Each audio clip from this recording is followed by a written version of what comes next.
Bien, perfecto. A ver, voy a cerrar esto un cachito del chat. Vamos a... Cuando yo diga el nombre, por favor, habiliten el micrófono y el video. Adriana Morelo.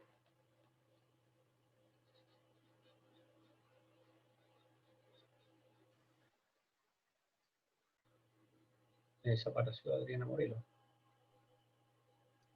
Acá estoy. ¿Me escuchan ahí? Ah, ¿qué tal? ¿Dónde estás? A ver, Adriana Morelo, para que no te encuentro. Bueno, a ver, Adriana. ¿Qué entendés por proceso acumulativo? Es cuando por razones de economía procesal, se acumulan dos procesos que pueden tener pretensiones conexas y pueden ser originarias o sucesivas.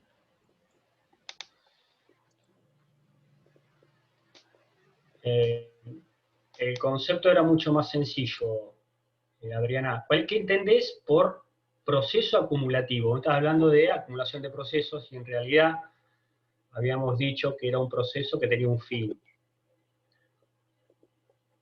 Sí, evitar una sentencia contradictoria. Eso era uno de los fundamentos, pero ¿cuál era la finalidad? ¿Cuál es el concepto? Entonces que no te estoy buscando y no te encuentro para conocerte la cara, che. Me conoces, Tublina. De los pasillos del tribunal. ¿Habilitaste el...? Sí, a ver. De los pasillos de tribunal. Me jode muy en contra. Acá. No, sí. Acá estás, ahí te veo. Estoy con lentes. No, ¿por qué? No tiene nada que ver, ¿no? A ver, Ana María. Está. ¿Cómo te va? ¿Y tengo Ana razón? María Francheli, a ver, ¿qué entendés por proceso acumulativo? Sí. Ah, ¿viste? ¿Vos decís el concepto? No, que me conocés de los pasillos de tribunal. ¿El concepto decís vos, lo que te pregunté? No, si me conocés de los pasillos de tribunal. Sí. ¿Viste? Ana María, decime por favor qué entendés por proceso acumulativo. El proceso acumulativo, ¿cuál es el artículo, profe? Es lo que estuvimos viendo ayer, ¿no? No es un artículo. Sí, correcto. Proceso, ya me empecé a poner nerviosa. No te hagas drama. Sabrina Beroldi. ¿No es el proceso economía procesal? Sabrina Beroldi. No. Sabrina Beroldi. Por favor, si puede habilitar la cámara y el audio. ¿Qué se entiende por proceso acumulativo?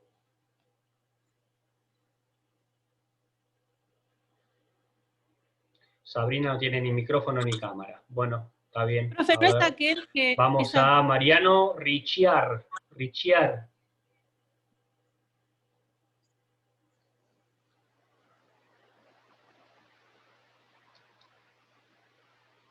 Sí, Mariano Ricciardi. A ver, ¿qué entendés por proceso acumulativo, Mariano?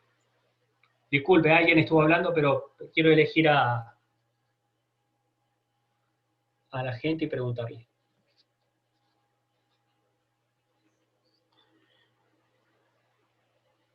Está como su compañera, Mariano Ricciardi. Bueno, a ver, Emilio. Emilio no sé el apellido.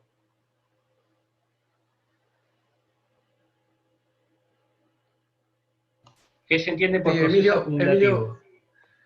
Yo creo que cuando hay una cotitularidad de pretensiones, tanto en activos como en pasivos, que para satisfacer en un caso una pretensión y en otros casos digamos, una cantidad de pretensiones, y que tengan todos, o se finalicen todos con una sentencia, tanto en un tipo como en otros. Es para satisfacer las pretensiones cuando hay una cotitularidad en varios, esto lo leí, no sé si estoy en el camino correcto, ¿no? de Palacios.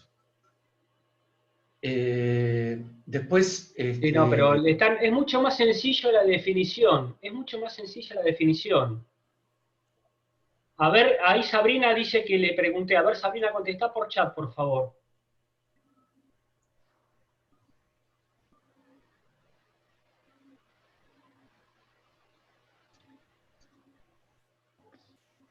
Y la señorita Ofelia Quintero, no es que quiero el audio, quiero que me vayan respondiendo las preguntas que hago a la gente que yo... Es como si estuviésemos en una clase presencial y yo le pregunto a algún compañero y el compañero tiene que contestar. Sabrina Beroldi, bueno, el proceso acumulativo es el proceso que sirve para satisfacer dos o más pretensiones. Es lo que habíamos dicho ayer. Carlos. No es acumulación de proceso, Sabrina. Estoy hablando del proceso acumulativo, que era lo primero que habíamos hablado ayer. Bueno, a ver, vamos con otro. Lucila Lucero, por favor. A ver si puede habilitar el audio. El video yo lo tengo. Sí, estoy acá. Bien, ¿cómo le va? Buenas noches. Bueno, a ver, Lucila, dígame por favor qué entiende por cuál es el concepto de litisconsorcio y cuál es la clasificación que conoce. El litisconsorcio es cuando existe en la pretensión son cotitulares de la misma pretensión, entonces van a existir varias personas de la parte de actora o varias personas de la parte demandada. El proceso natural es un actor, un demandado, pero lo que hace el proceso acumulativo, y en este caso el litisconsorcio, es que puede existir la posibilidad de que haya en la parte actora varias personas y en la parte demandada varias personas. Teníamos el activo, el pasivo, el originario sucesivo y el facultativo necesario. Bien, a ver, defíname el concepto de litisconsorcio. Sí, el concepto de litisconsorcio hay que mejorar un poquitito. Por favor, defíname el litisconsorcio facultativo, Lucila. El facultativo depende de la voluntad, o sea, la voluntad es libre de las partes. Bien, correcto, correcto. A diferencia ¿De qué? Del litisconsorcio, que tiene la obligatoriedad de estar en el proceso porque... No es obligatoriedad estar en el proceso. Claro, no, depende claro, capaz que está mal utilizada la palabra, pero depende de la persona estar ahí para que porque la sentencia le puede perjudicar a él. No. ¿Qué es lo que hay en el litisconsorcio facultativo? En el litisconsorcio facultativo hay una pluralidad de ¿qué?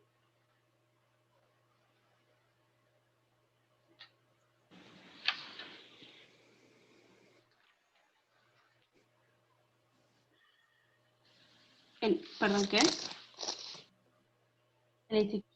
Yo les explico por qué les pregunto. Les pregunto porque, sí, un segundito. Yo les pregunto porque ustedes, ahora seguramente oral no vamos a tener, pero el oral es así, ¿eh? Si ustedes lo tuviesen conmigo, el oral es así. Yo hago la pregunta y ustedes tienen que desarrollarlo. Y esto les pregunto para que se acostumbren a la técnica, a la terminología. Es de una manera la definición, es una ciencia esto, entonces tenemos que, tal vez con la reiteración, se incorporan mejor los conceptos. Por eso hago este tipo de preguntas, y porque además es mejor que yo les tome ahora y ustedes repasen día a día, que esperen que son los últimos 3 días para el examen y traten de estudiar todo ahí. Por eso hago estas preguntas. Lo que tenemos, Lucila, en el litisconsorcio facultativo es una pluralidad de sujetos con pluralidad de pretensiones. Sí. ¿Está? Y en el necesario tenemos pluralidad de sujetos y unicidad de pretensión. La diferencia, como vos bien dijiste, es que el litisconsorcio facultativo, la fuente que origina ese litisconsorcio es la voluntad de las partes. Y en el necesario es de la ley o de la naturaleza de la relación jurídica. ¿Entendés? Te faltaría ese último concepto y estaríamos bien. Bien. A ver, Lucila, pues yo les voy poniendo acá más o menos una nota conceptual. En el facultativo se le podría agregar que las acciones que me sirve a mí para por el título o por el objeto o ambas, que es lo que le dice el artículo. No.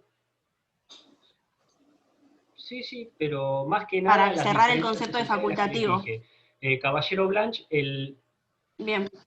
Sí, está bien, pero me refiero, las diferencias es las dos que les mencioné recién, lo importante. El señor Blanch, Caballero Blanch, quiere saber la diferencia con el necesario, la que les dije recién. Pluralidad de sujetos con pluralidad de pretensiones en el litisconsorcio facultativo, a punto tal de que cada cual podría iniciar un proceso autónomo. Y en el necesario tenemos una pluralidad de sujetos, pero la pretensión es única. Por eso tienen que estar todos contra todos. Uno proviene de la ley, o de la naturaleza de la relación jurídica, y el otro de la voluntad de las partes. A ver... Vamos a estar 5 minutitos más preguntando y arrancamos con intervención de terceros. A ver, Claudia Castro. La tengo acá. Claudia Castro, voy a poner acá. Estoy. Dígame, señorita Castro, sí, ¿qué tal? Hágame una clasificación, por favor, de la acumulación de pretensiones. Si usted sigue el programa, va a ver que dice originaria, sucesiva, que ayer lo estuvimos hablando.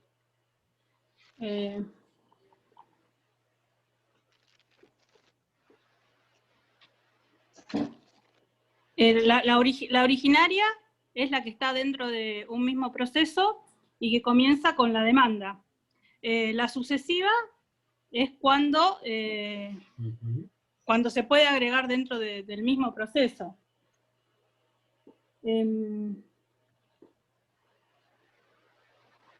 Se puede agregar dentro del mismo proceso. La pretensión. Si es originaria, ¿desde dónde arranca? Desde la demanda, desde el inicio de la demanda. La acumulación de pretensiones, ¿desde dónde arranca? Si es desde la demanda. Desde la demanda. Y si es sucesiva, ¿qué pasa con esa acumulación? ¿Cuándo se produce? No, justamente luego de ese momento procesal. Por eso es sucesiva, porque es con posterioridad. Sí. No, porque no desde la demanda, sino con posterioridad. No, la sucesiva, no necesariamente desde la contestación. ¿Cuáles son los supuestos que usted vio? No dijo eso, dijo después de la contestación porque yo la escuché. Sí. Y no es después de la contestación, porque en los supuestos, por inserción, a ver cuáles son.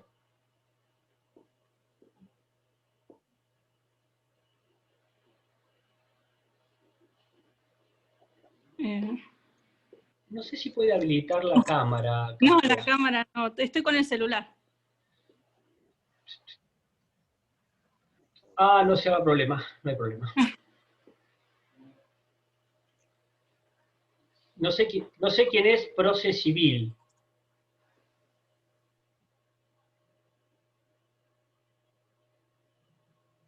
Manuela Vázquez no se puede decir eso. No es después de la notificación de demanda. Recuerden que cuando es sucesiva, era por inserción o por reunión. Cuando era por inserción, podía provenir del actor en el supuesto de ampliación de demanda.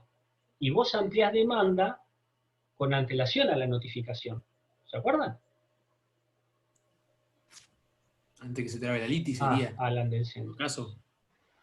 Antes de que se trabe Antes de la trabe la litis, litis correcto. sería el Correcto, aumento, digamos. correcto. Después, vos iniciás la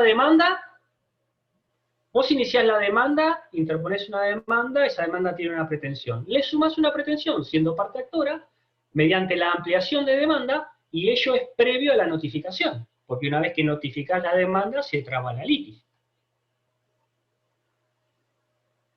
Por inserción puede ser también el otro supuesto, cuando es por el demandado Daniela Barilari, puede ser mediante la reconvención, correcto.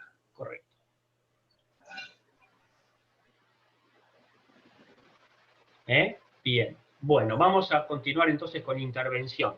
Esta sería, no sé si ustedes lo van a tener para el segundo examen, pero así es más o menos la modalidad de las preguntas en el oral, ¿no? El estudiante no elige temas, sino que le preguntamos nosotros, y somos generalmente dos docentes, y vamos haciendo las preguntas. ¿Le puedo hacer una pregunta, Carlos? ¿Le puedo hacer una pregunta Dígame, de la ¿quién clase me pasada? habla? Sí, Nicolás. Segundo Nicolás acá. Sí, Estuve Nicolás. leyendo en Palacios y había una parte que no la entendí. Sí. Se la puedo leer, es un cachito. Dice, la existencia del liticonsorcio Sí, necesario comporta una derogación de las reglas de competencia. Corresponde tener en cuenta, por último, bueno, ahí Ajá. cita a Nación. Pero no entendía eso de la parte de que comporta una derogación a las reglas de competencia. Usted sabe bien, usted ya vio competencia. Sí. Usted ya vio competencia. Cuando vio competencia, vio el artículo 5 y concordantes. ¿Está? Lo que es regla de las competencias. El artículo 5 establece primero el acuerdo de partes para un supuesto. Los supuestos de competencia territorial en asuntos exclusivamente patrimoniales, ¿se recuerdan? Que puede haber acuerdo de partes que puede ser prorrogado. Bueno, si no se da eso, hay una serie de reglas que establecen quién es el juez competente. Hay distintos incisos. Esas reglas sufren excepciones. Fuero de atracción, a veces el supuesto... yo del liticonsorcio necesario, bueno, lo dice Palacio, ¿no? Pero de la acumulación de procesos sí puede ser. Le digo lo del liticonsorcio necesario, si estamos hablando de una única pretensión, no me cierra tanto que sea un supuesto. Claro, por Pero, eso pensaba yo, digo, si hay una bueno, única pretensión, no entendía por qué lo porque ponía. estamos hablando de una Por única eso. pretensión. No, que puede ser que no sea para justamente ese sujeto o ese sujeto y sea el juez natural respecto de otro supuesto, de otros sujetos, que están con distintos domicilios. Pero bueno, lo dice Palacio, esa es la realidad. Las excepciones a la regla de competencia, muchas vienen por el tema de la conexidad. Fuero de atracción, conexidad, cuando se habla de instrumentalidad, usted va a ver que el tema de lo que es acumulación de procesos en supuesto y demás. Eso cuando vea las excepciones a la regla de competencia lo va a encontrar en Palacio, bien explicado. Gracias, Carlos. Bien, acá dice, a ver, Hábito Celi, profe, una consulta. La diferencia entre proceso acumulativo y acumulación de pretensiones es que en este último se trata de un litisconsorcio. No, porque un supuesto de proceso acumulativo es el litisconsorcio facultativo, porque tenemos dos o más pretensiones, no el supuesto de litisconsorcio necesario. Y el supuesto de acumulación de pretensiones subjetiva es el litisconsorcio facultativo. ¿Se entiende, Toseli? Son cuestiones técnicas que uno dice, uy, será esto, uy, será lo otro. En realidad estamos hablando de supuestos. Qué sé yo, cuando estamos hablando de litisconsorcio facultativo, ustedes, depende de la voluntad de ustedes, si fuesen los actores y hay varios demandados, ir contra todo o contra algunos. Esta es la realidad. ¿Está? Mucho más importante es identificar el litisconsorcio necesario, porque fíjense ustedes que van a llegar a sentencia y falta un sujeto. ¿Qué hacen? La complicación puede ser muy importante, por eso es importante identificarlo. Vamos a arrancar con el tema de... Profe. Me mareo un poco, gracias, sí, Toseli, estos temas marean, es verdad, estos temas marean, pero es cuestión de leerlos y de leerlos con tiempo, por eso a veces no me gusta, tal vez la dinámica sería distinta si estamos de manera presencial, pero por eso pregunto, porque estos temas después pesan una tonelada, no se estudian de un día para otro, esa es la cuestión. Está bien que yo se los di ayer, pero estoy pensando en el examen y para ustedes.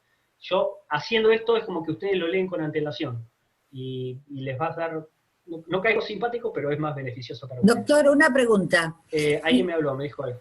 Sí, yo, Cristina. Una preguntita. ¿Y qué pasa si falta en el liticonsorcio necesario, falta una persona para la sentencia? No puede dictar sentencia útil. Queda ahí, no se puede dictar sentencia. Porque ¿cómo vas a ejecutar la sentencia si uno no tuvo oportunidad de defenderse? ¿Y cómo se soluciona? ¿Se puede solucionar de alguna forma eso o no? El tema es que vos tenés que integrar liti antes de apertura a prueba. Porque pueden ser declaradas nulas las sentencias si se dicta sentencia. Es una complicación. Claro. Bueno, gracias. Profe, ¿te puedo hacer una pregunta? Citación de terceros, punto 2. Después, más tarde, así termino de hacer esto. ¿Quién me habló? Yo, Victoria Márcico. Márcico, ¿puede ser después? Así arranco con citación de terceros. Sí, no hay problema. Disculpa. De última, antes de terminar, me decís, profe, ¿me puedo quedar? Y me hace la pregunta que usted quiere. Eso no dale. Citación de terceros. Efectos, citación de evicción, trámite. Bueno, cuando veamos citación de terceros, vamos a ver nosotros los supuestos de intervención de terceros. Cuando nosotros veamos intervención de terceros, estamos leyendo el tema desde el artículo 90 al artículo 96 aproximadamente. En este punto también van a ver citación de evicción, que lo que es citación de evicción les voy a dejar que lo estudien para mañana y va a ser motivo de pregunta. Y citación en garantía del asegurador. Yo hoy voy a dar citación de terceros y citación en garantía del asegurador. Y después voy a empezar a dar costas procesales. ¿Está? Vamos a ir con esa dinámica. Citación de terceros. Efectos, dice. Bueno, ¿qué se entiende esto de citación de terceros? ¿Qué debemos entender por citación de terceros? En realidad, no me gusta citación de terceros. Prefiero el concepto de intervención de terceros.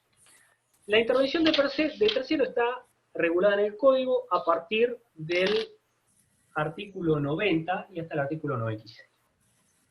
Generalmente, el proceso solo comprende a las partes, ¿no? Al actor, al demandado, y la sentencia surte efecto para las partes, pero a veces puede afectar los intereses de un tercero. Motivo por el cual ese tercero cabe la posibilidad de que intervenga en el proceso.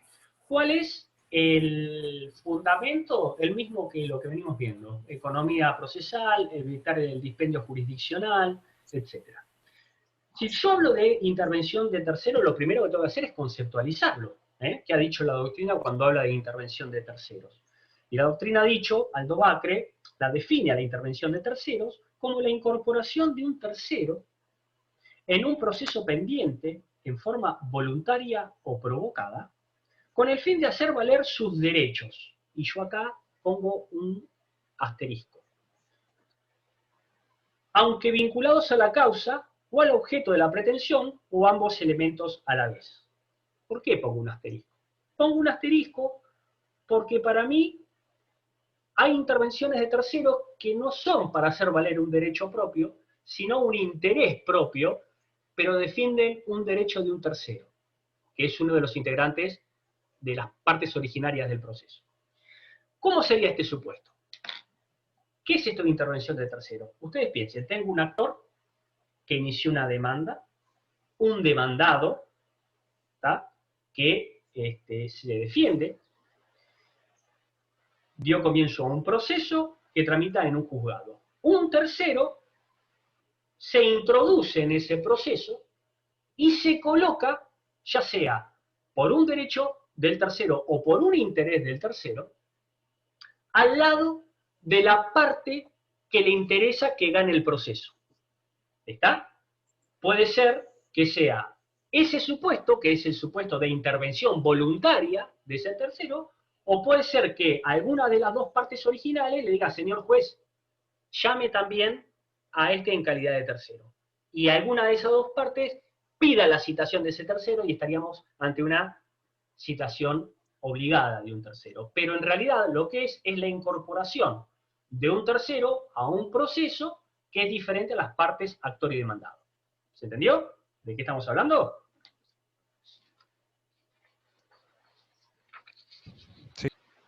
Sí, profe. Asumo que sí. Bien. Bien, profe, por eso... ¿Cuáles son las clases de intervención? ¿Puedo comentar algo? ¿Me surgió una duda?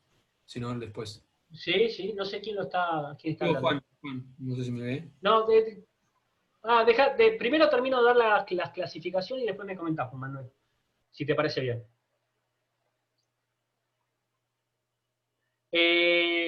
Clases de intervención de tercero. Las clases de intervención de tercero las dijimos recién, puede ser voluntaria o puede ser coactiva u obligada. La voluntaria hay tres supuestos: la excluyente, principal o excluyente, la adhesiva simple, coadyuvante, o la adhesiva autónoma o litis consorcial. En el Código Procesal Civil y Comercial de la Provincia de Buenos Aires están contempladas las dos últimas: la adhesiva simple, coadyuvante, y la adhesiva autónoma o litis consorcial. La primera, la del tercero excluyente, principal o excluyente, no está contemplado dentro de lo que es la legislación en la provincia de Buenos Aires y tampoco en el Código Procesal Civil y Comercial de la Nación. Me parece que en Argentina no tiene una regulación. Es una regulación que viene, o es una figura que viene del derecho alemán, pero que acá no tiene la incorporación. ¿Por qué? Porque la principal o excluyente, el tercero, interpone frente a las partes del proceso, actor y demandado, una pretensión diferente. Terminaríamos teniendo como un proceso con tres partes, cosa que nosotros no lo tenemos contemplado dentro de lo que es nuestra legislación.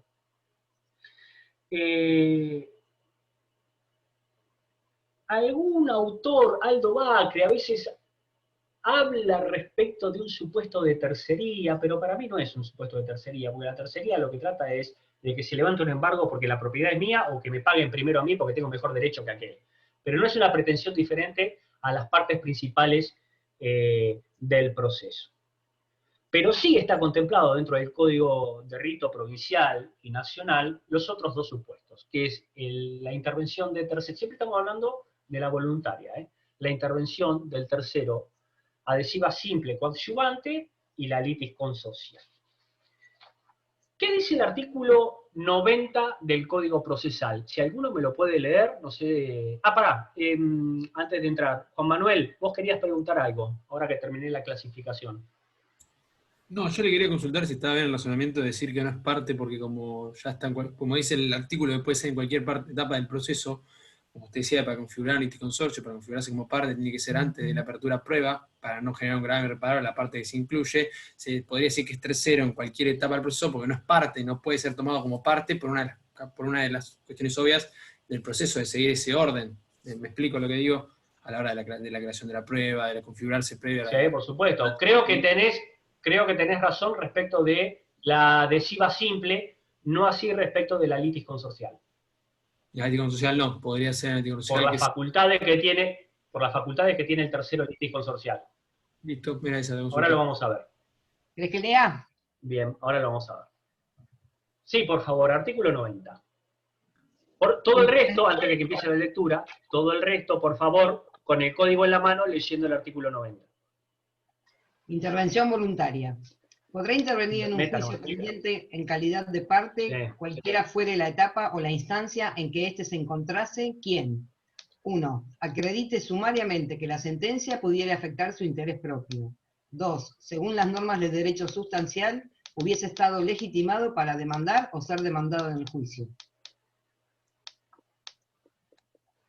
Agarran un lapicito y ponen en el inciso 1, intervención adhesiva simple coadyuvante.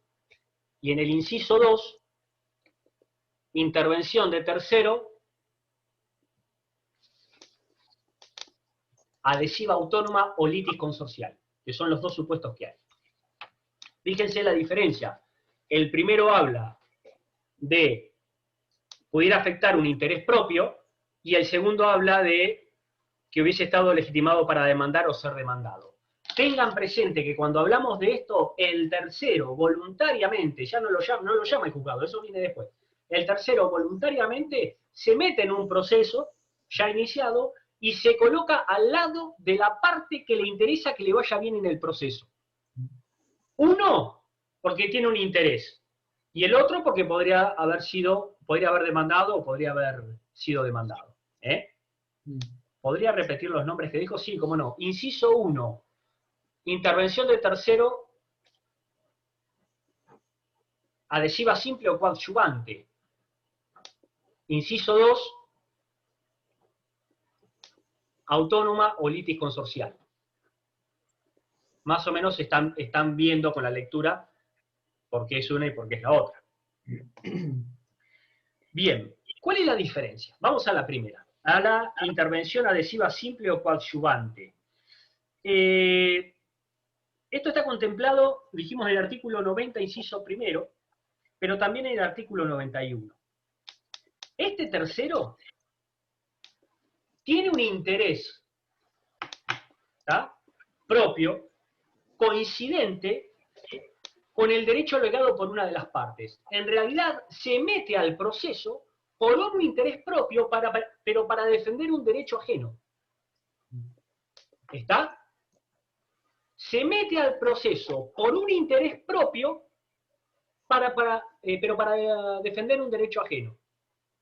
Y vos, o ustedes me dirán, por ejemplo, ¿en qué supuesto? Imagínense un acreedor hipotecario que se anoticia que hay una reivindicación respecto del bien grabado entre el titular registral, que es el que tiene la hipoteca, el que contrató, ya sea un mutuo y se constituyó, se grabó el inmueble con una hipoteca, y alguien que está poseyendo el bien y dice, no, mire, yo estoy hace más de 20 años, lo que fuere.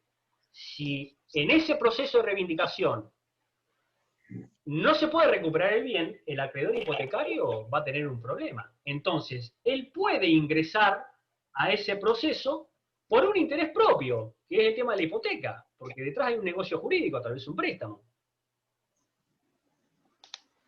Ayudando al derecho de un tercero. ¿Se entendió el ejemplo?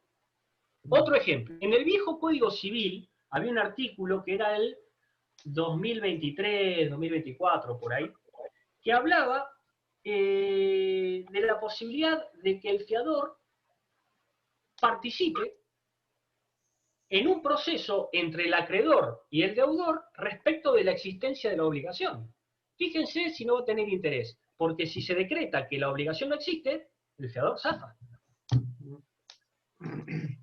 ¿Se entiende? Fíjense que no es un derecho de él, pero sí tiene un interés. Entonces ingresa voluntariamente a un proceso y se para al lado de la parte que a él le interesa que le vaya bien. ¿Se entendió la diferencia? Sí, profe. Asumo que sí. Lean, por favor, el artículo 91. Sí, doctor. ¿Quiere que lo lea? Artículo 91. Calidad procesal de los intervinientes. En el caso del inciso 1 del artículo anterior, la actuación del interviniente será accesoria y subordinada a la de la parte a quien apoyare, no pudiendo alegar ni probar lo que estuviese prohibido a esta. En el caso del inciso 2 del mismo artículo... No, hasta ahí nomás, muchas gracias. ¿Qué significa? Que este tercero no es sujeto de la pretensión, ¿eh? Este tercero no es sujeto de la pretensión, pero tiene un interés.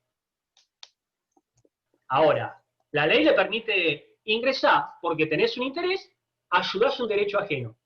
Ahora, vas a hacer lo que la parte puede hacer.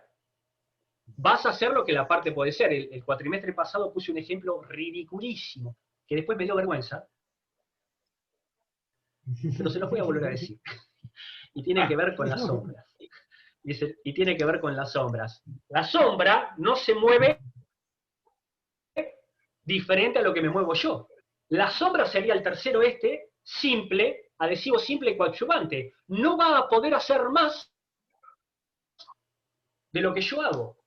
En el otro supuesto, que es litisconsorcial, estaríamos hablando de la sombra de Peter Pan, y ahí está lo ridículo, que la sombra hacía lo que quería, ahí está lo ridículo del ejemplo. Pero para Claro. que entiendan, ahora hablando en serio, no puede hacer más de lo que yo hago como parte, porque yo soy el sujeto de la pretensión. Él no. Él es un sujeto del proceso cuando ingresó, porque tiene un interés, porque ingresa, y porque puede hacer lo que yo puedo hacer. Lo que yo hago, no. Lo que yo no hago, no. Si yo no apelo, él no puede apelar. Si yo no puedo ofrecer un medio probatorio, él no lo podrá hacer. ¿Por qué? Radica en esto. Porque la defensa es de un derecho ajeno, por más que haya un interés propio. ¿Cómo sería el procedimiento si ustedes son abogados de un tercero interesado en participar en un proceso? Ese procedimiento lo van a ver en el artículo 92. Si alguno tiene la amabilidad de leerlo, se lo voy a agradecer. Si quiere lo leo, doctor. Artículo 92. Procedimiento previo.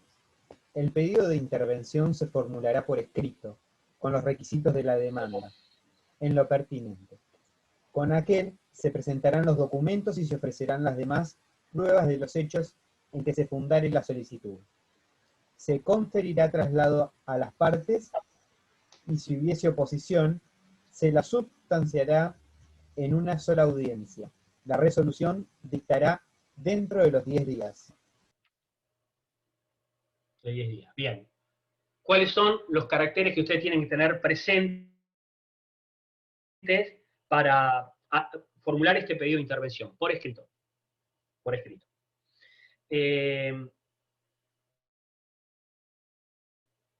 Debe cumplir con el artículo 330. Cuando dice debe cumplir con el artículo 330, ustedes deben tener presente que en realidad todo escrito judicial debe cumplir con una serie de cosas, porque dice con el 330 en lo pertinente.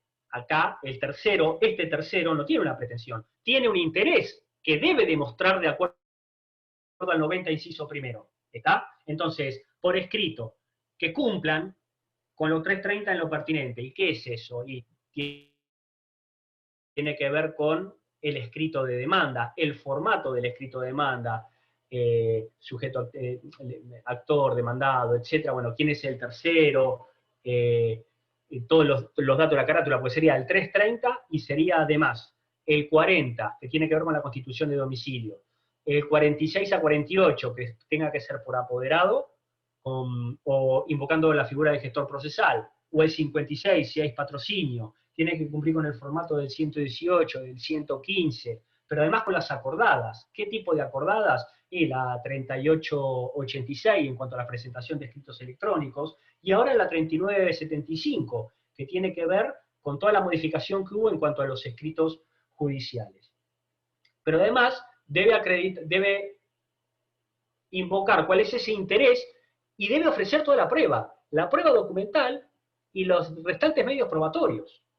¿Por qué? Tiene que tener la firma, etc. Ustedes saben que con la nueva acordada 3975, el abogado, en realidad, el encabezamiento del escrito, si es por patrocinio letrado, se pone quién es la parte, pero la parte, como no tiene token, no puede firmar. Pero ustedes se constituyen en depositarios, así que lo mandan electrónicamente, pero ustedes se quedan con el escrito firmado hológrafo, porque esa remisión del escrito que tiene el mismo formato, de manera digital, equivale a una declaración jurada.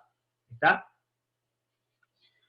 Entonces, fíjense que tiene que estar toda la estructura de un escrito de demanda y además agregarse la prueba documental y ofrecerse los demás medios probatorios. ¿Por qué? Porque de esa intervención de tercero, el juez puede hacer dos cosas.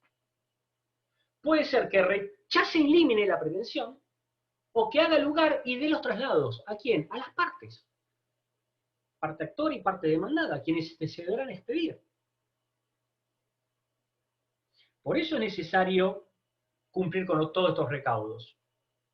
Fíjense lo que dice el 92. Con aquel se presenta el documento, se conferirá traslado a las partes y si hubiese oposición, se la sustanciará en una sola audiencia. La resolución se dictará dentro de los 10 días. Y es importante que ustedes tengan en cuenta que este pedido de intervención de este tercero adhesivo, simple, coadyuvante, no retrotrae ni suspende el proceso. ¿Está? ¿Se entendió? Eso lo ven dentro del artículo 93, que habla de los efectos dice que en ningún caso la intervención del tercero retrogradará el juicio ni suspenderá su curso. Estamos hablando de la intervención voluntaria del tercero, voluntaria del tercero, en el primer supuesto contemplado por el Código, que es este tercero que se introduce en un proceso ya iniciado por un interés jurídico propio, pero para defender el derecho de un tercero. ¿Está? Primer supuesto. Por eso está limitado en cuanto a sus facultades. El segundo supuesto está en el artículo 90, inciso 2, que dice, según la norma del derecho sustancial, hubiese estado legitimado para demandar o ser demandado en el juicio. Entonces estamos hablando de un tercero con otro porte, porque este tercero interviene para defender un derecho propio. Ya estamos hablando de alguien que está defendiendo un derecho propio. Hace valer un derecho propio. ¿Frente a qué? Frente a alguna de las partes originarias del proceso. Es decir, se sitúa al lado de la parte porque él podría haber sido demandado o podría haber demandado. Está contemplado, dijimos, en el artículo 90, inciso 2, y fíjense en el 91, segundo párrafo, dice, en el caso del inciso 2, de este tercero, litis consorcial, autónomo, el interviniente actuará como litis consorte de la parte principal y tendrá sus mismas facultades procesales. Puede ofrecer prueba, puede apelar, porque se comporta como un codemandado más. ¿Está? A ver, esperen que acá hay varios que en principio, disculpen, estoy leyendo los chats. En principio el juez de oficio no puede ordenar una citación de terceros, pero si se trata de un caso de integración de litis en los términos 89, conformidad, puede, y a ver, sí, podría. Sí, podría ser de oficio, por supuesto. Fíjense que el segundo párrafo del 89 dice, si así no sucediere, el juez de oficio o a solicitud de cualquiera de las partes. Así que de oficio podría ser Serafini. Hay manera, Tomás Piacente, no hay manera de que el tercero pueda subrogarse en los derechos de la persona que forma parte del proceso. Supongamos un ejemplo que dio usted, la persona no tiene un abogado muy lúcido, y yo que soy acreedor hipotecario me veo perjudicado por la actuación del abogado, pudiendo poner yo mis abogados y ganar en el proceso. Y ética. Cuestión de ética. No te sabría decir, Tomás. No te podría decir. No te podría decir. El derecho se supone conocido, y más por un abogado. En cuanto al la diagramación de la estrategia, también puede ser que haya una connivencia entre el que está en el inmueble y el que vaya a reivindicar, pero bueno. Carlos, Iván. ¿Y Iván. quién habla? ¿Quién me habla? Perdón. Iván. Ah, sí, Leonardo. Ah, Iván, perdón. Ah, Iván, Pizarro, sí, no te tengo acá. Sí, ahí te tengo, dime. Viste que en el artículo 92 dice, con la presentación de los documentos se ofrecerán las demás pruebas de los hechos en que se fundare la solicitud. Es solamente para acreditar de la parte del interviniente que tiene todo el carácter, nada más que para eso. Y de ahí, correcto. La solución es perfecta.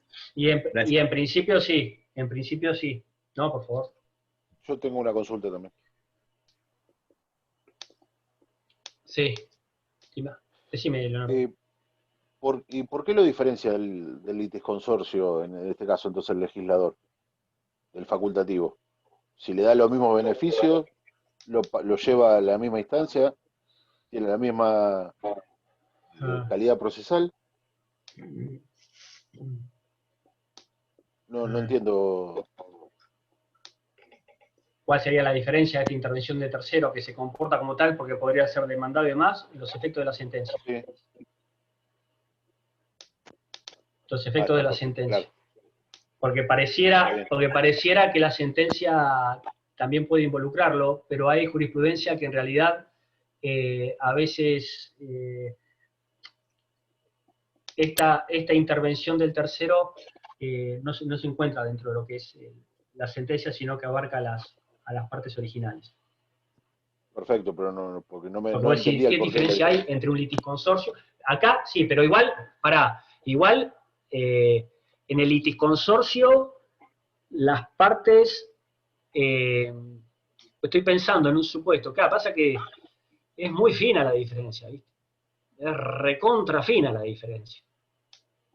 Porque estoy pensando en un litisconsorte que se agrega, por ejemplo, en un daños y perjuicios antes de iniciar la demanda y se sitúa en la misma situación de parte, por ejemplo, ¿no? Que lo mismo sería en el caso de un supuesto, lo que les puse el caso de ayer en cuanto a los padres. ¿Qué pasa si un padre hubiese iniciado la demanda de daños y después interviene la madre y se agrega voluntariamente al expediente? ¿No? ¿Cuál sería la diferencia? Y es recontra fina la diferencia. En realidad, la diferencia, vos estás, el litisconsorcial está... ¿No? Sí.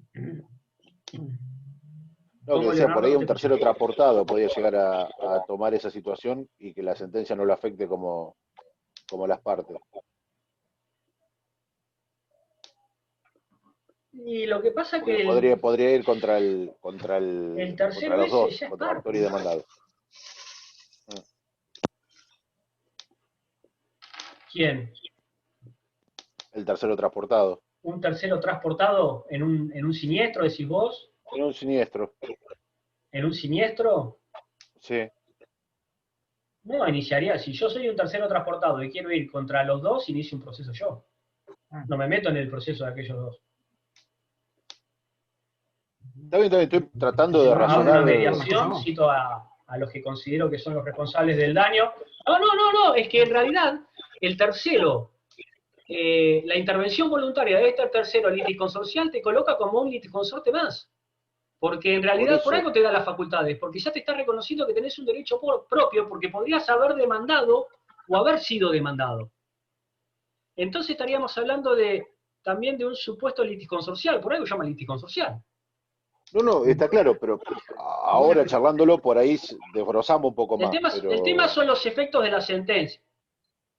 Es una cuestión de costos. Sí, no, porque si no pareciera que estamos hablando de cosas distintas, pero acá no se olviden, fíjense ustedes, que estábamos hablando de acumulación subjetiva de pretensiones como si fuese algo diferente al litisconsorcio facultativo y en realidad es lo mismo. Y por una cuestión de costos, que te salga más barato el juicio. Solamente que nosotros estamos hablando del... No, en realidad estamos hablando de que el tercero estoy hablando del segundo supuesto, de este tercero litisconsorcial autónomo se planta como un litisconsorte más y puede apelar aún en los supuestos que no haya apelado a la parte y puede ofrecer los medios probatorios que la parte que él se para al lado no haya ofrecido. Contesta demanda también, puede hacer todo lo que hace, porque es como una parte más. Y pero no, entonces, más barato. No está cerrado lo que decís, Leonardo, cuando me decís, no, mira, y esto no es un litisconsorcio. Y sí, se transformó en un litisconsorcio. Lo que pasa es que estamos hablando de un tercero, pero pues sí, pero si es tercero o es parte, ¿en qué quedamos, Carlos? Acá habla la intervención de un tercero, pero estás metiéndote en un proceso iniciado por otro para defender un derecho personal. Y sí que eso parte, ¿cómo no va a ser parte? ¿Se entiende? No, está bien. Sí, pero sabiendo que el efecto de la sentencia puede no abarcarlo, ya hay una diferencia que yo...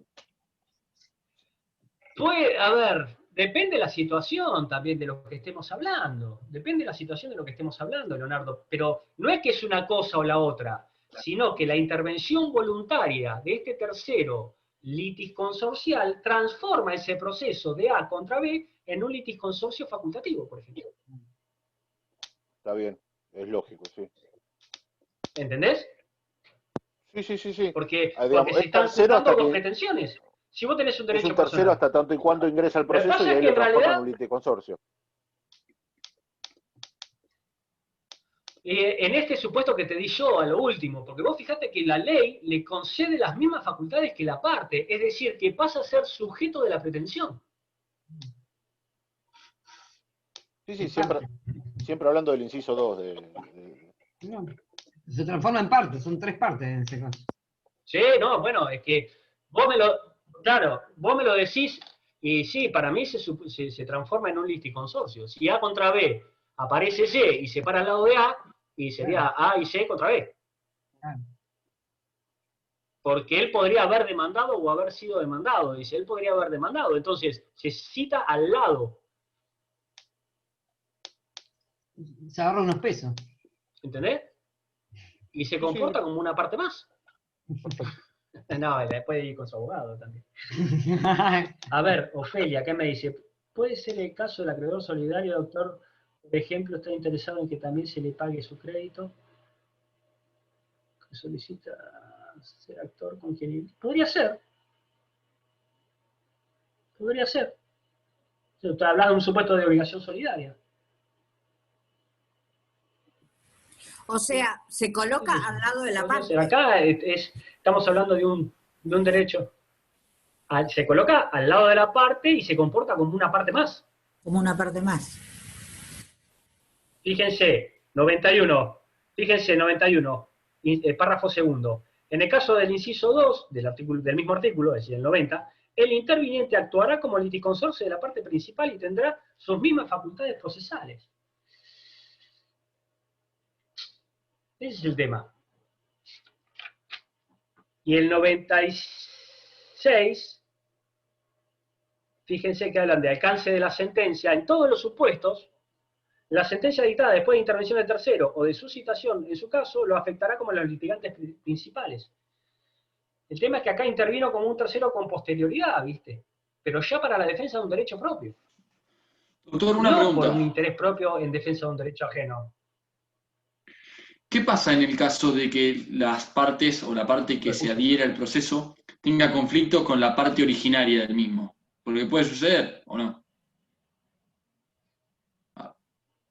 Sí. Por ejemplo. ¿Cuál es la parte que decide de las dos? ¿En qué sentido?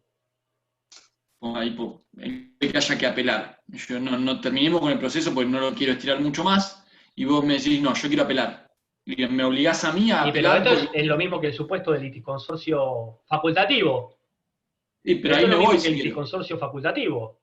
Ahí me voy si quiero. Está bien, pero caso no puedo ir. Usted lo que quiere es... ¿En dónde? No entiendo. Estamos hablando de la apelación. Claro, o sea, en el liticonsorcio facultativo yo formo parte si quiero y si no quiero no formo parte. Si estamos... O sea, ¿yo me puedo adherir al proceso o no? ¿Consorcio facultativo? No. ¿En el liticonsorcio facultativo? No. A ver, no es que depende de vos. Depende en qué ¿Puedo iniciar mi proceso o puedo unirme a uno? En qué posición estés. Si estás como actor, por lo que me decís. Claro, como actor. Porque el liticonsorcio facultativo también puede ser codemandado. Está bien, sí. Yo como actor. ¿Entendés? Entonces, si estamos hablando de la apelación, ustedes ayer recibieron en el Classroom, para un cachito, ¿vieron en el Classroom los efectos del liticonsorcio facultativo y necesario? En cuanto a la suerte de cada uno y demás. Si no tengo entendido mal, la suerte de cada uno era independiente. Era independiente, correcto. Entonces, cuando vos me hablas de liticonsorcio facultativo, cada cual corre con la suerte como quiere. ¿Apelás o no apelás? Me estabas hablando del supuesto de apelación, ¿eh? Claro, eso es lo que yo planteaba. Pero vos sos acá independiente. En este caso, de la adhesión de un tercero, si él apela y está en mi lugar, yo estoy obligado a apelar. Y esa sentencia me va a ser oponible a mí, cuando yo quiero terminar el proceso. ¿Pero por qué estás obligado a apelar? ¿Y porque no somos la misma parte? O sea, si no hay tres partes, son dos. No, pero tienen dos. Está bien, pero ya lo sé, pero son dos pretensiones diferentes. En este caso, en la del tercero, que se adhiere, ¿son dos pretensiones diferentes? Son dos pretensiones, no, estamos hablando de liticonsorcio, son dos pretensiones diferentes. Vos si querés apelás, si estás hablando de un liticonsorcio facultativo, o si querés no. Bien. Podría darse el caso hipotético. ¿Cómo? ¿No está en el Classroom? ¿Dónde lo subí entonces? Profe, ¿podría No, darse igual doctor. el caso de uno En el necesario Classroom no está. dentro de ese ejemplo o únicamente facultativo? En mi opinión, podría darse el necesario donde la parte... Perdón, no sé dónde lo subí, entonces... No, digo, pues estoy leyendo, no, si yo lo subí ayer a la noche al Classroom, lo de los efectos. Profe, ahí Hay dijeron que lo dos, pusieron uno en el para cuatri cada anterior. comisión. Bueno, voy a hablar con la doctora Rieta, se lo voy a reenviar a ella. Para lo subí a cualquier lugar. Carlos, me parece que lo enviaste al cuatrimestre Carlos, pasado. ¿estás usando el mismo Classroom del cuatri pasado o uno nuevo? Hay uno nuevo, Carlos. No, yo pensé que lo había subido al nuevo, pensé que lo había subido No, al lo nuevo. subiste al pero... viejo porque ayer a la noche me llegó la notificación a mí. Entonces lo voy a subir al nuevo. Y ahí pensé que estabas usando el mismo, por eso. Ya estoy grande. Perdón, Juan Manuel, estabas hablando del liticonsorcio necesario. Digo que, en mi opinión, por lo que tengo entendido, podría presentarse el sujeto que se adhiere, en el caso hipotético 2 del 90, inciso 2, sea necesario también. Podría darse el caso donde la pretensión sea la misma, tenga el mismo interés, pero aparezca después del proceso. Mirá, si sos parte actora, sí. Si sos parte actora, sí. Si sos parte demandada, no te conviene hacerlo. No, claro, de parte demandada no te conviene hacerlo, pero bueno, si sos parte actora sí podría. Tipo, una lógica, claro, no te convendría. Mate, que no solamente te podría, te recontraconviene hacerlo. De recatar, pero claro, porque autor puede... Voy a continuar. ¿Cuáles son los requisitos del escrito? También, por escrito, del escrito de intervención de tercero, liticonsorcial o coadyuvante. También por escrito debe cumplimentar con los requisitos de la demanda y con todos los artículos y acordadas que dijimos recién. Acreditar, esta vez no un interés, sino su legitimación para demandar o ser demandado, y adjuntar la prueba documental y los demás medios probatorios. También acá el juez puede hacer lugar o rechazar in limine, y si hace lugar, será traslado a las partes originarias de la intervención del tercero. Del artículo 90 al artículo 93 hablamos de intervención voluntaria. El artículo 94 habla de intervención coactiva u obligada. Acá ya no es el tercero quien voluntariamente interviene en el proceso, sino que es citado a través del juzgado por alguna de las partes originales del proceso, si el actor o el demandado. El actor al momento de iniciar demanda y el demandado al momento de oponer excepciones o de contestar demanda. ¿Alguno podría, por favor, leer el artículo 94? Artículo 94, intervención obligada. El actor es en el escrito de demanda y el demandado, dentro del plazo para poner excepciones previas o para contestar la demanda, según la naturaleza del juicio, podrá solicitar la citación de aquel a cuyo respecto consideraren que la controversia es común. La citación será de la forma dispuesta por los artículos 338 y siguientes.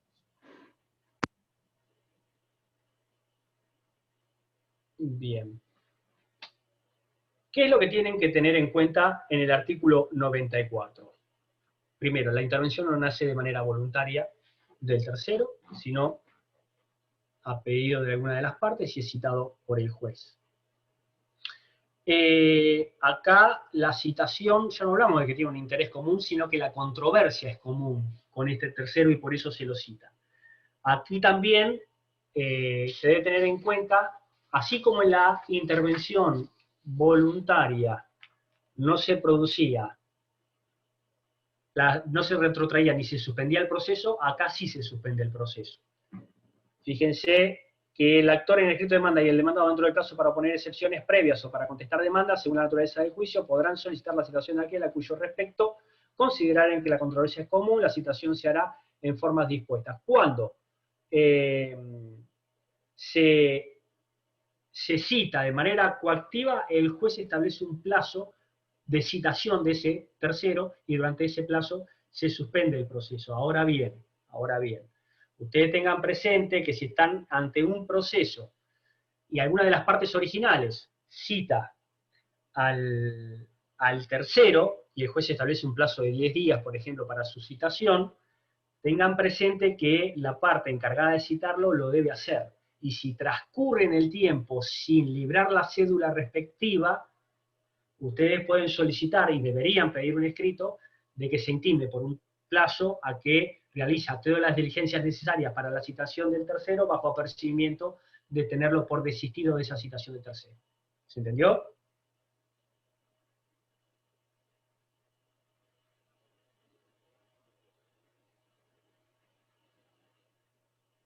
No, profe. ¿Se entendió esto? Sí, doctor. ¿Se entendió más o menos? Sí, se entendió. Bien, esta lectura del artículo 94 la deben hacer con el Disculpe, artículo profesor. 95, cuando hablamos Sí, de la profesor. suspensión. ¿Cómo? Discúlpeme que lo interrumpa. ¿Puede volver a repetir? Yo realmente no entendí. Sí. Profe, yo más Bien. que nada lo de la Yo citación, inicio si una me podrá demanda, decir. contra Nicolás Cerono. ¿Está? Inicio una demanda contra Nicolás Cerono, que lo tengo siempre de contraparte. Nicolás, al momento de contestar la demanda, pide la citación de Iván Pizarro como tercero. El juez ordena la citación de Iván Pizarro, que la citación de Iván Pizarro como tercero deberá hacerse conforme el traslado de la demanda. Deberá dar el traslado del escrito de demanda y la documentación, de la contestación y la documentación donde está la citación del tercero, todo eso le va a llegar a Iván Pizarro. Y el juez lo que va a hacer en función de la lectura del artículo 94 y 95 va a suspender el plazo va a suspender el proceso por el plazo de X cantidad de días hasta que comparezca Iván Pizarro en su calidad de tercero o no, o se le venza el plazo. Ahora bien, el juez ordena eso, pero ¿cómo se entera Iván Pizarro que tiene que venir y porque fue citado como tercero? Porque le llega una cédula, lo dice el 94, la citación va a ser igual o de la misma manera que el 338, y si hablamos del 338, que es el traslado de la demanda, tenemos que pensar en la acordada 3397, artículos 189, 190, 191, etc. Bien. ¿Quién debe hacer la cédula? En principio, el interesado en la citación, que en el caso que di yo, es Nicolás Cerono. ¿No es cierto? Ahora, pasan los días y Nicolás Cerono no libra la cédula. Pasó 20 días, 25 días. ¿Qué puedo hacer? Presentar un escrito al juzgado y decir, mire, pasaron 25 días, intímese a quien citó al tercero para que realice en un plazo X todas las diligencias necesarias tendientes a la notificación de este tercero interesado bajo apercibimiento de tenerlo por desistido. Porque yo tampoco se me va a paralizar el proceso porque Cerono no haga nada. La otra es que la cédula también la puedo llegar a hacer yo, porque en realidad cuando dice notifíquese, no es que se notifica al tercero. Esa resolución se notifica a todas las partes por cédula. ¿Está? Eso le digo, tengan presente que a veces uno tiene que apurar las cosas. Oportunidad para citar, dijimos, demanda para el demandado, contestación de demanda para el demandado. Demanda para el actor, perdón, contestación de demanda para el demandado, o al momento de oponer excepciones. La forma de la citación es como el traslado de la demanda, se hace por cédula, en cumplimiento de toda la normativa respectiva, principalmente de la acordada 3397, que habla de los supuestos de traslado de la demanda o intervención de terceros. Acordada 3397, artículos 189, 190, 191, fíjense que ya seguramente la vieron en notificaciones. Y si no, las vamos a volver a ver cuando veamos demanda. Se hizo extremadamente larga esta clase porque no llegó ni a palos a dar costas. Los efectos de la citación, dijimos la suspensión, el artículo 95, dice que la citación de un tercero suspenderá el procedimiento hasta su comparecencia o hasta el vencimiento del plazo que se hubiera señalado para comparecer. Y el alcance de la sentencia, y esto se está refiriendo un poco a lo que estábamos hablando con Leonardo Rosas, el artículo 96. El artículo 96 establece que en todos los supuestos la sentencia dictada después de la intervención del tercero o de su citación en su caso, la afectará como a los litigantes principales. Arasi y Rojas expresan que cualquiera sea la manera en que un tercero interviene en el proceso, voluntaria o coactivamente, cuando haya tenido la oportunidad de defenderse y producir prueba, la sentencia lo afectará como a los litigantes principales, y ello implica que, cuando se lo haya podido considerar parte en el estricto sentido, la sentencia que se dicte podrá incluirlo como a los demás litigantes. Eso es lo que dice Arasi y Rojas, pero no es lo que dice parte de la jurisprudencia en la provincia de Buenos Aires, porque en realidad hay algunos supuestos en donde esa parte que citó el tercero y el tercero no compareció, puede, una vez finalizado ese proceso, iniciar la acción respectiva contra el tercero, quien no podrá oponer ninguna defensa de negligente, ninguna excepción de negligente defensa, en el caso de que no se lo haya citado. Eso es el criterio de la Cámara en lo Civil y Comercial número 2 de La Plata, en los autos Lozano con Romero sobre daños y perjuicios. Lo importante de lo que es intervención de tercero es el concepto el concepto de intervención de tercero, las clases que hay, voluntaria y coactiva, dentro de lo que es la voluntaria, los tres supuestos, principalmente los 2 segundos, lo que es la intervención simple, qué facultades tiene, la intervención litisconsorcial, qué facultades tiene, y la coactiva, cómo se debe hacer, la forma de citación, la suspensión del proceso, y quiénes lo pueden hacer. Yo les hago una pregunta. El actor inicia una demanda. El demandado contesta demanda, un sumario, y pide la citación de un tercero. Citan a ese tercero, quien comparece al proceso. ¿Ese tercero puede pedir la citación de otro tercero? No. No. Creo correcto. que no. Porque en principio la citación las piden las partes originarias del proceso. En el caso que habíamos... Es un tema que tenganlo presente para el ejercicio de la profesión. O sea que lo Pues puede si no, pedir... tercero que cita un tercero, que cita un tercero. O sea que la puede pedir el actor o el demandado. O el demandado. Pero en el caso del tercero que se transforma en litisconsorcio, el litisconsorcial, ahí sí podría... Profe, ¿y el juez también o no? Un segundo, está hablando un compañero. No, lo que decía, que en el caso en el supuesto de litisconsorcial, sí podría convocar a un tercero, pues se transforma parte en ese supuesto. Eso también decía yo, profesor. Sí, pero no, en principio son las partes originales, porque en realidad él interviene como un tercero. Ya sé que me van a decir, sí, pero entonces, ¿qué? ¿Parte o no es parte? ¿O es tercero? ¿En qué quedamos? No tiene en realidad tiene las facultades, pero la ley trata de acotar sí, pero la ley trata de acotar que sean las partes originales la citación de la citación coactiva de este tercero. ¿Está? Porque la que me tiró Rosas es la intervención voluntaria litisconsorcial, que es un supuesto de intervención voluntaria. Pero lo que yo estoy hablando ahora es de la intervención coactiva. La facultad de pedir la intervención de un tercero es de las partes originales. Acá ya no, el tercero no se mete voluntariamente. ¿Se entendió? Perfecto. ¿Se entendió, Rosas? Está bien la diferencia. Bien. Y alguien más que yo le dije, no, espere, que está hablando está hablando un compañero y lo interrumpí yo también. Y que alguien decía algo. Era yo y le decía eso también, lo del lítico. Javier Espinosa, ¿no? Javier, decime. Ya entendí. Okay. Sí, a ver, perdón.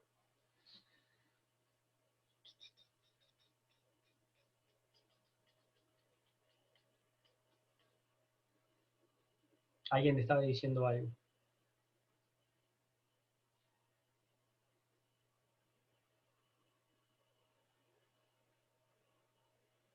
Bueno, continúo. Citación de la citada en garantía. Gran tema que ustedes van a tener presente.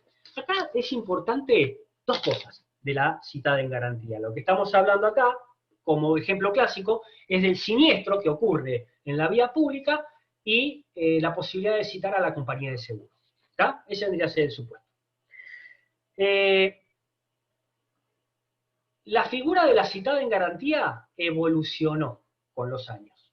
Al principio, la citada en garantía era considerada como si fuese una intervención de un tercero, con un tercero en el supuesto de, con las mínimas facultades, que no podía hacer más de lo que hacía la parte. Si la parte no apelaba, no podía apelar, etc.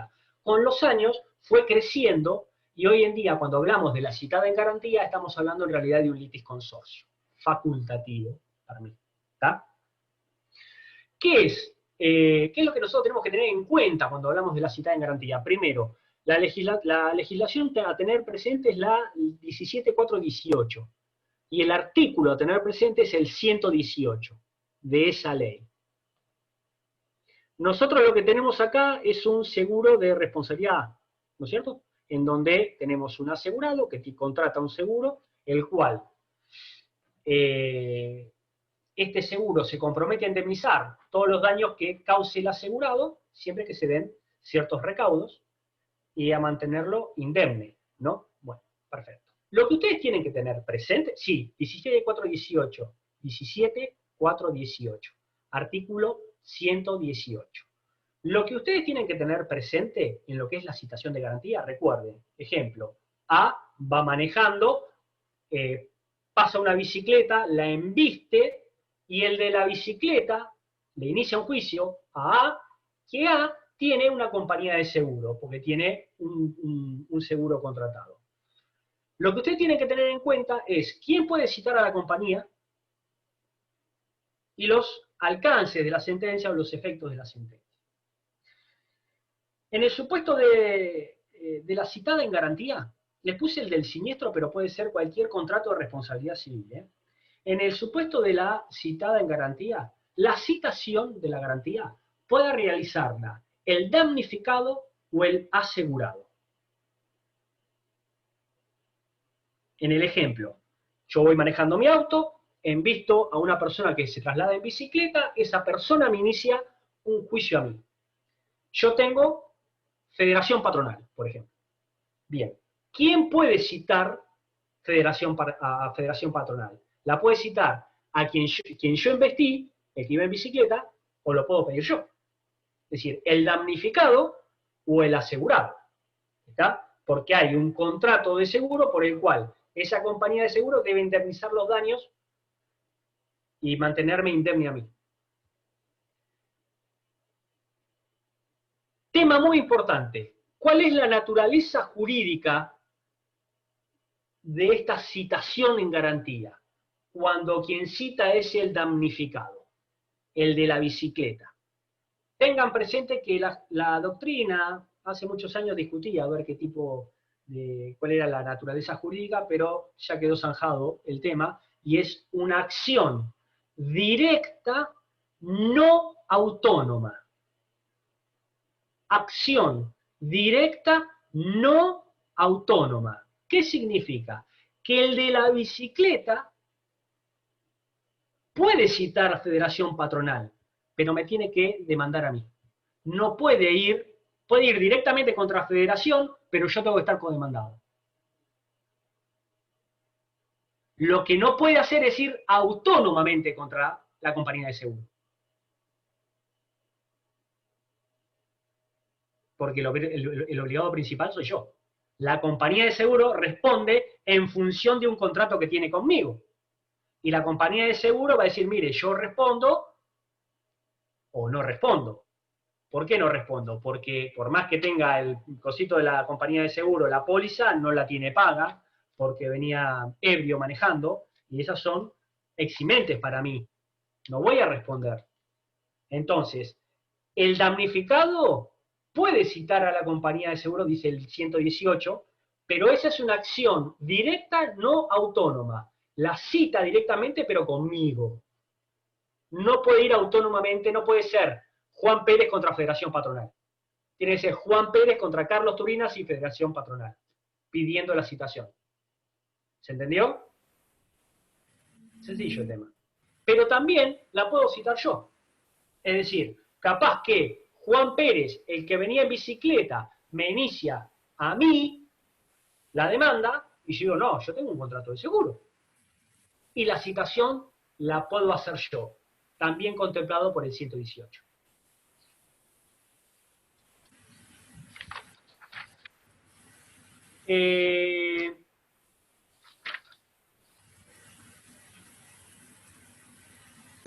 Perdón, doctor, el 118 es el que dice ¿Hasta el dónde crédito del responde daño. la compañía de seguro? Hasta el límite. ¿Sí? Tiene varios párrafos. Fíjese el 118, último párrafo, habla de la citación del asegurado. El 118, yo creo que es un párrafo largo. Fíjese el párrafo 2, citación del asegurador. El damnificado puede citar en garantía al asegurador hasta que reciba la causa o prueba, de la 17.418. Sí. En tal caso debe interponer demanda del juez. ¿Lo encontró? Perfecto. Sí. ¿Ah? Muchas gracias. ¿Vengo bien? Vamos todavía. Perfecto. No, por favor. ¿Cuál es el alcance de la sentencia? ¿Hasta dónde responde la compañía de seguro? Hasta el límite de la cobertura. Que es por eso lo que la ha contratado el asegurado. Uno de los grandes problemas que tuvo Torres y Liva. El seguro no cubría todos los daños que había ocasionado. Problema, después, bueno, se supo que el responsable era una persona, uno que prendía fuego medidor y no sé qué pasó, porque la verdad que no seguía. El tope de la cobertura Esos son contratada. las dos. Correcto. Esos son los dos temas que ustedes tienen que tener presente cuando hablemos de citada en garantía.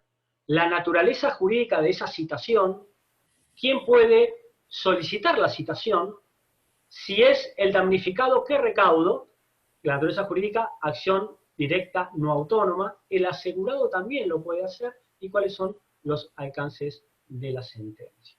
¿Se entendió? Sí, doctor. La clase de hoy, ¿se entendió? ¿O más o menos? ¿Se entendió intervención de terceros? Sí, doctor. Se entendió, bien, se entendió, perfecto.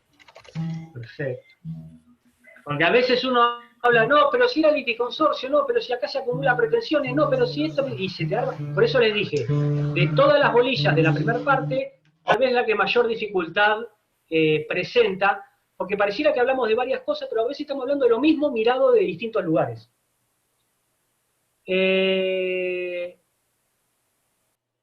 Facundo Calcabrini, si una bacanada, eso no lo entiendo qué es. El alcance, puede repetirlo, Daniela Barrilari. El alcance es hasta la cobertura. No puede exceder el límite de la cobertura, es lo que habíamos visto. Adriana Morelo, ¿puedo hacer una pregunta? Por supuesto. Sabrina Beroldi, sí, aunque mareó un poco, sí, es verdad, mareó un montón este tema, muchísimo marea.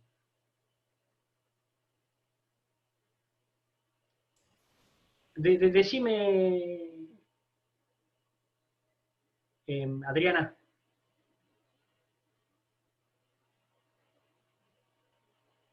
Habilitá si querés el... Sí, tomé asistencia, Malena. Yo lo que hago es copiar los presentes y lo paso al Word. Decime, Adriana. Tenés deshabilitado el micrófono, Adriana.